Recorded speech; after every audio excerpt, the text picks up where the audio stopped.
kaya nasa panaginip ko? Bakit siya sa akin humihingi ng tulong? Hindi kaya siya yung babaeng pinatay ng isang araw?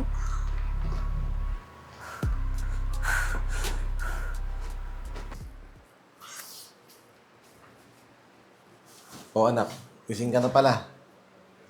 Gusto mo bang mag-almusal? Teka, ba't parang balisa ka? Hindi ka ba nakatulog ng gusto? Hindi po tayo eh. Sama po ng panaginip ko. Bakit? Ano yung napanaginipan mo? Tay, naalala mo yung matandang babae? Yung pinasok yung bahay nila dun sa kabilang kanto? Bakit? Parang siya ba yung nagpapakita sa panaginip mo? Hindi ko po kasi siya kilala eh. Pero parang siya. Tsaka parang may nakita akong isang binatang lalaki na bumaba dun sa bakod niya. Duguan siya. Sakali baka kaya nagpapakita sa iyo yun. Kasi baka ikaw ang maging susi dun sa misteryo nung pagkamatay dong babae. Pero tay, natatakot ako eh. Baka balikan tayo ng pamilya niya. Ako anak, huwag kang mag-alala. Nandito lang si tatay. Pero pag-isipan mo mabuti, kung gusto mong tumistigo, sasamahan kita. Opo tay, pero grabe. Nakakaawa talaga yung mukha ng babae. At ang daming dugo. Sige anak. Bibigyan kita ng panahon para mag-isip. Pag-isipan mo mabuti at pag nagdesisyon ka, sasamahan kita para pumunta doon. Opo tay. Bunso, kumain ka muna. Alam ko mahirap yung iniisip mo nangyari kay mama, pero...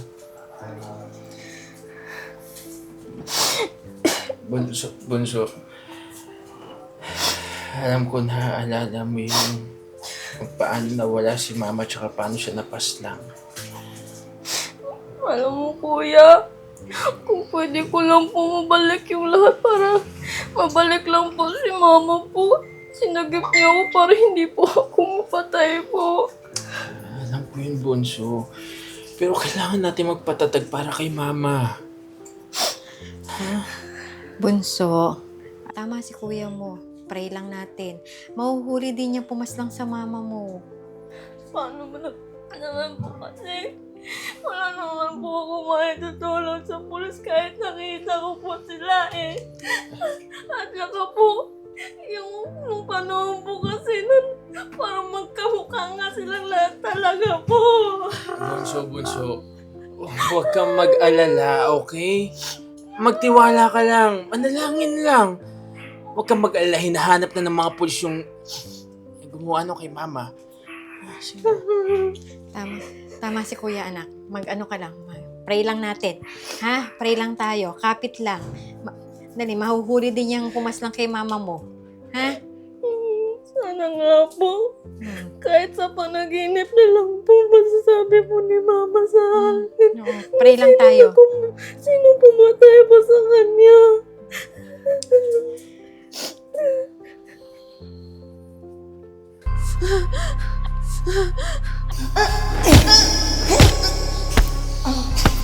Hoy, anong ginagawa mo?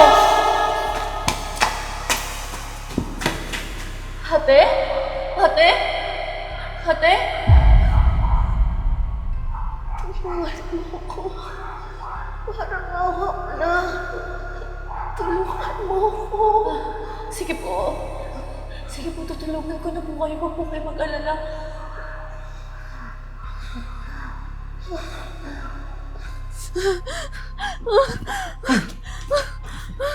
Janet!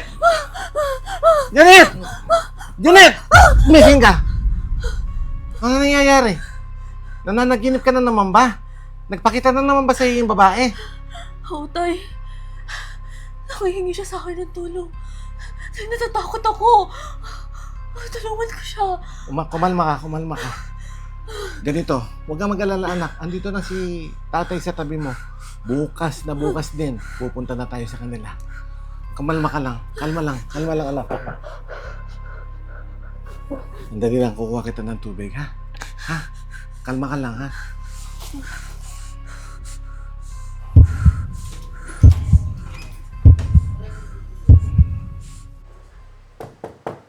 Tao po! Tao po!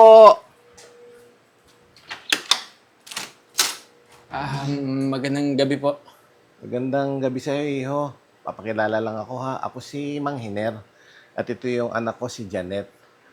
Kapitbahay mo kami. Diyan na kami sa kabilang kanto. Dito, malapit sa likod ng bahay niyo. Magandang gabi din po. Ano po bang may paglilingkod ko po? May gusto kasing sabihin itong anak ko, si Janet. Baka pwede naman papasukin mo kami sandali. Sige po, para makilala niyo din po yung kapatid ko tsaka si Tita Margie po. Maraming salamat po.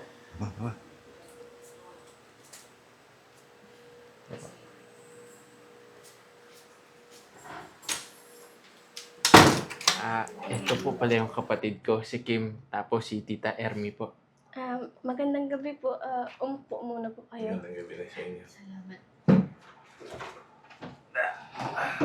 Ano po ba sasabihin niyo sa amin? Bong, Kim, pwede ko bang makita yung larawan ng mama niyo? Ito po si mama namin po. Maganda siya, no? At masipag po yan. Sinagit niya nga yung buhay ko nga. At yun, namatay po siya. Siya yung nagpapakita sa panaginip ko. Siya yung nanghihingi ng tulong sa akin. Ha? Pero bakit? Bakit siya nagpapakita si Mama? Kasi nung gabing merong nangyari sa mama niyo, meron ako nakitang binatang bumaba sa pakot niyo. Duguan siya. Sakto dun, nagtapon ako ng basura. At yun lang siya nakatira sa likod niyo. Janet, baka ikaw na yung susi para mahulin natin yung mga pumasang kay Mama. Naku ate, tulungan niyo po kami para mahuli po sila. Parang ahon niyo na po. Ito na siguro yung sagot sa matagal natin pinagdadasal para magkaroon na ng hustisya ang pagkamatay ng mama niyo. Actually, kaya kami nandito para siguraduhin nga kung mama niyo ang nagpapakita kay Janet. Alam niyo, gusto niyang tumulong kahit takot na takot pa itong anak ko. Janet, huwag kang matakot, okay? Poprotektahan ka namin. Hingi kami ng tulong sa mga kapulisan para sa Witness Protection Program. Sige po, para din sa kakatahimikan po ng kaluluwa ng mama namin po. At magsasabi na din po ako at magbibigay ng statement po pa sa mga pulis. At ano po, para ituro ko po kung sino po pumatay sa mama namin po.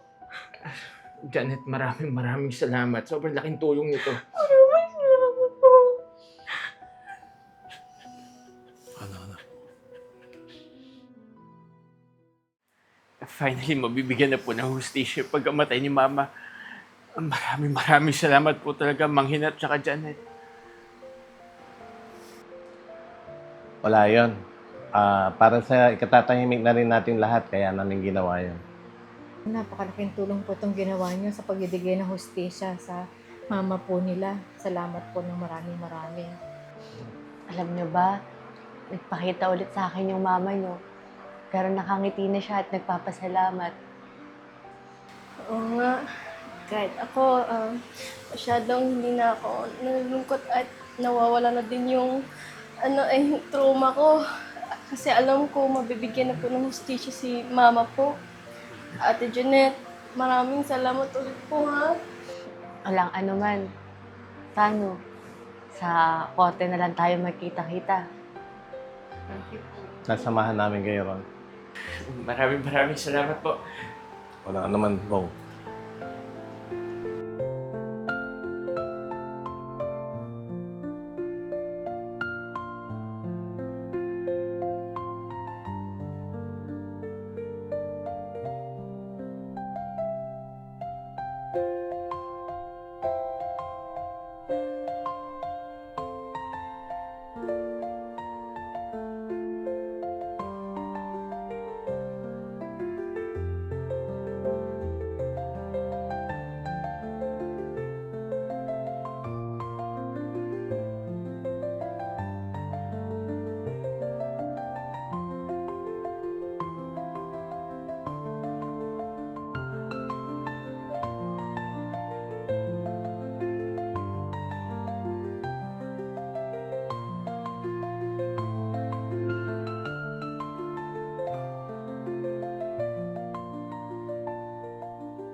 Hi guys, I'm Aya Aison.